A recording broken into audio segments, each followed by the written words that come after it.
I'm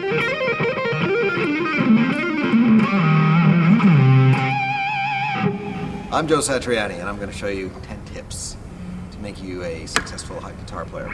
And the first one is it's all about bending in tune. This is a really simple one. You hit a note, let's say this one here. You drop down a little bit and you bend up to it to try to get it in tune. But here are the mechanics of it. When you play that first note, make sure you're not pushing it down too hard, and make sure that you're not pushing it side to side or anything like that.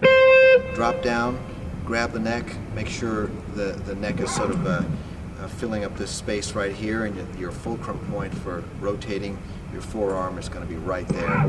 And you put your 3 fingers down on that string, 2 frets below the note you hit at the beginning, and bend up and try to get right there without any vibrato. And then maybe you can try adding different kinds of vibrato to your taste. Try it with other strings, like that. Practice it down here all the way up, so you know exactly what it's supposed to feel like and what it's supposed to sound like, so you can bend into it. Now, let's talk about playing stretching. When I started out, I played this thing here, and that's got a lot of stretch, a lot of hammer on, and pull off. So let's say we scale it back and do a simple exercise to start. It would go like this.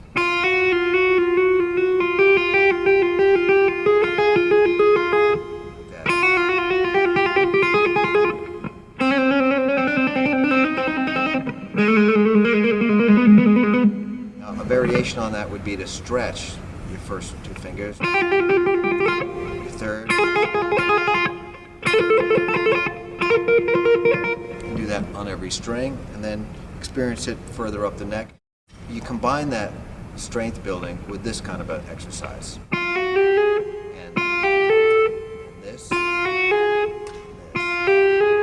So you've got basically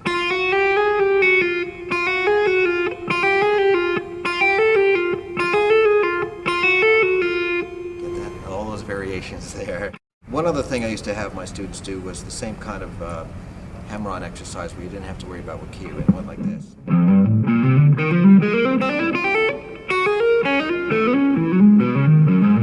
Just kind of get used to doing this.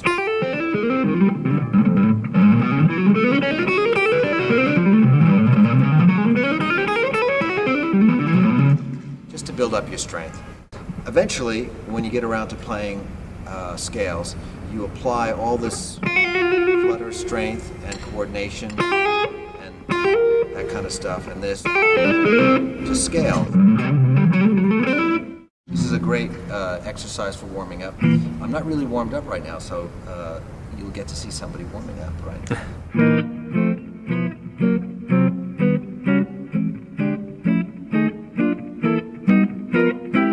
Do the same kind of thing on the first 4 strings. Last 4. Combine them.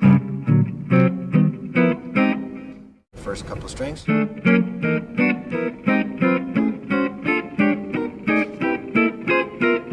of like a tongue twister for your fingers. It's a great way to warm up. I do this every night before a show. You can use any chord form to do it. You can use, let's say, these diminished chords.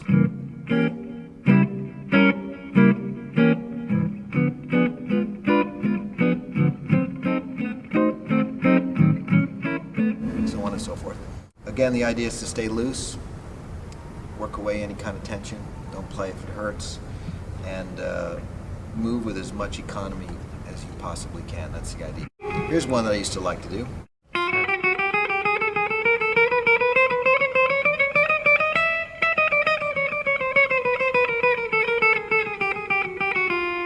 Sounds wonderful, doesn't it?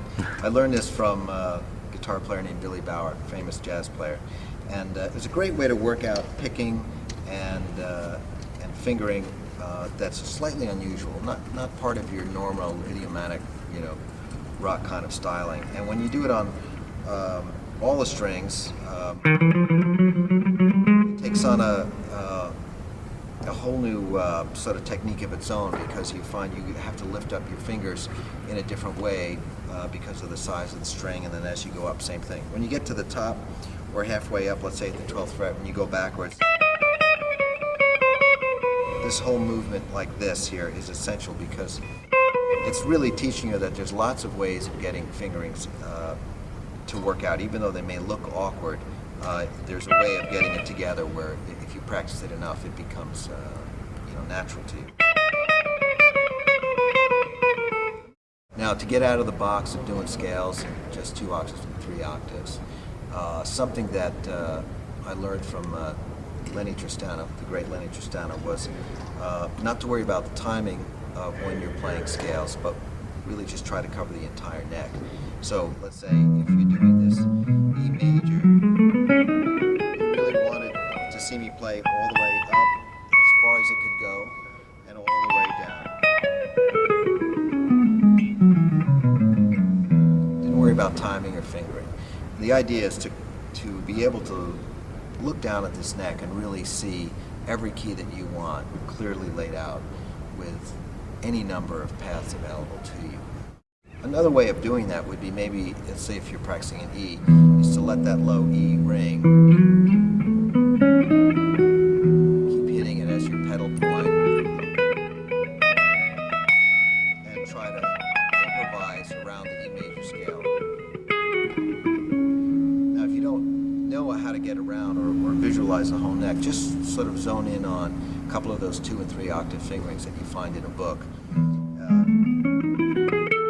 Try to replace a couple of notes. You know what I mean? And then once you find those same notes everywhere, then you time together. So it's just like